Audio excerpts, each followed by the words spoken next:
Hey guys, welcome back to Practically Creative. Today I'm going to do something a little bit different.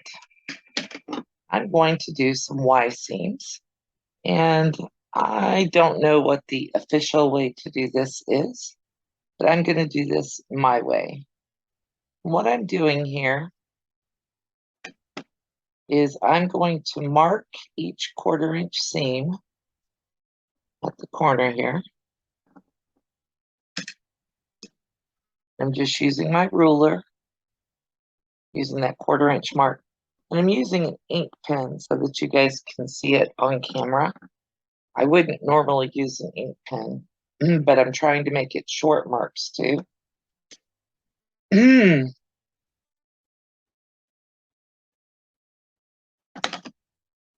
I wouldn't normally use an ink pen, but I'm trying to make short marks, and I want to make sure you can see it.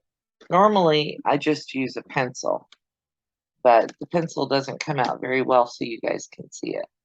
And I'm just lining up a straight line right there and marking a 1/4 inch. And I'm going to do that on another one. Just the same. These hexagons are something I purchased from So Yeah. They were super, super cheap, probably because they were clearancing them out around Christmas time. And you can tell by looking at the edges of them that they are pretty old. The white has turned a little yellow along those edges. I'm just not going to worry about it because it's going to be in the seam allowance. Okay, so now that I've got a mark, what I'm going to do is I'm going to line up the light color with the dark color. I'm making basically a flower here. And then I'm going to line up at the 1/4 inch on my diagonal seam tape. I did get a magnetic seam guide, and it helps a little bit, but I just wanted to double my chances of making sure everything is right. And I started sewing at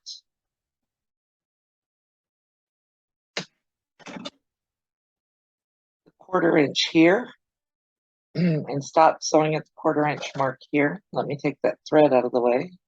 And I clipped that thread out of the way so you can see it. I actually started sewing a couple of stitches past it, so let me get that fixed.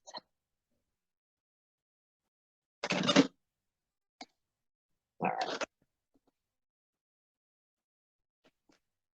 Now what I'm going to do is I'm going to fold this open to the darker color. When I'm all said and done, I'm going to press all my seams open. But for right now, I'm just finger pressing them to the darker color. And then to put the next hexagon on here, I'm going to put pin there so that can't wander. And then I've left that one open at that 1/4 inch. And I'm going to put a pin there. And I'm going to hold that fabric from the first seam back out of the way. I'm going to start sewing right there at that 1/4 inch. I'm going to take our pin out of the way.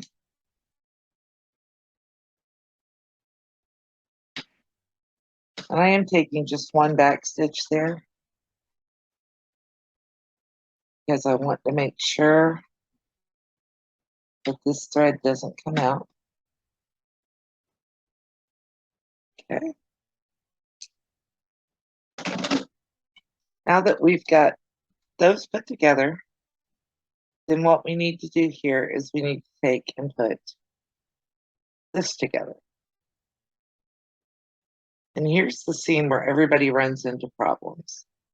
So I'm going to show you what I'm doing. I'm lining up the hexagon, and I'm making sure that over on this side, I've pulled that brown fabric back out of the way.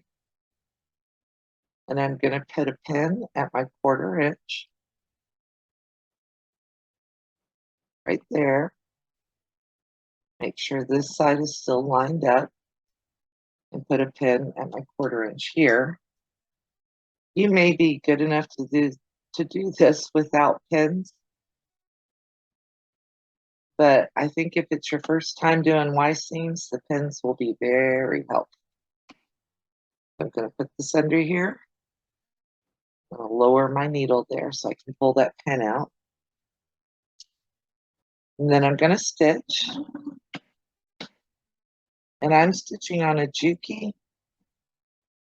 TL 2010Q.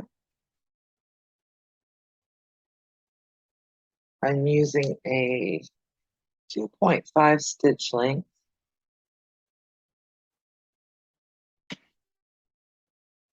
And I'm going right down to that mark, and then I'm back stitching 2 stitches. And once again, I'm going to press it towards the dark. And there is my Y seam all sewn together. There's no gaps and no holes. When I go to press this, I'm going to press, and I'll use an iron when I do that, of course. But I'm going to press it open. And I'm going to press the seam open here.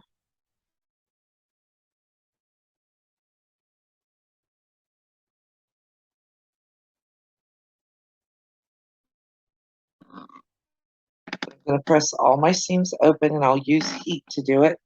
You can tell this fabric's a little stained along the edge, but it's okay. But I don't have any holes, and I don't have any gaps. Everything is sewn together there. And when it's done, it will lay down flat. I do have one that I've already finished. So here's the finished block.